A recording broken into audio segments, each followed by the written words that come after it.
A man came home early from a business trip, hoping to give his wife a surprise. But the moment he pushed the door open, he ran straight into his own younger brother. He stood there frozen in shock. His brother hurriedly explained, saying he'd just stopped by to borrow a few CDs. Boy, I'm naked and I want you at least twice before Jamie gets home.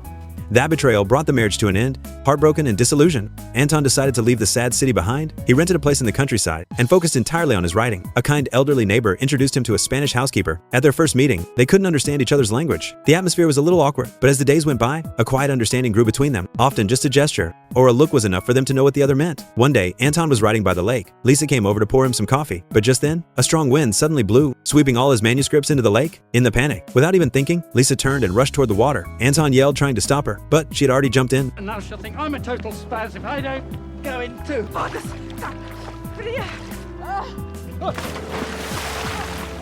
Under the water, their eyes met. In that moment, they knew in their hearts they had found each other. After getting back to shore, even though they knew the other couldn't understand, they spoke from the heart without holding back. Christmas was approaching. Anton planned to go home to reunite with his parents, but by then the two were already deeply in love. When it was time to part, Lisa stepped forward and kissed him, but because of the practical distance between them, he couldn't find the courage to ask her to stay. After they separated, Anton signed up for classes, worked hard to learn Spanish, practiced like crazy, all to feel closer to her. On Christmas Eve, Anton was with his family. He should have been happy, but he felt an empty space in his heart, as if he had lost the most precious thing in his life. Missing her washed over him like a tide. He couldn't hold back any longer. He took a flight that very night to her city. He made his way to Lisa's home and learned from her family that she had gone to a restaurant. Anton asked along the road, followed step by step, until finally at a restaurant, he saw again the figure he had missed day and night. They looked at each other without words, emotions swirling in their eyes. He struggled to express his longing in the Spanish he had just learned, and she smiled softly, replying in English. It turned out she'd been doing the same thing, quietly learning his language for him all along. People who truly love each other never keep score of who gives more, because they have long been moving toward each other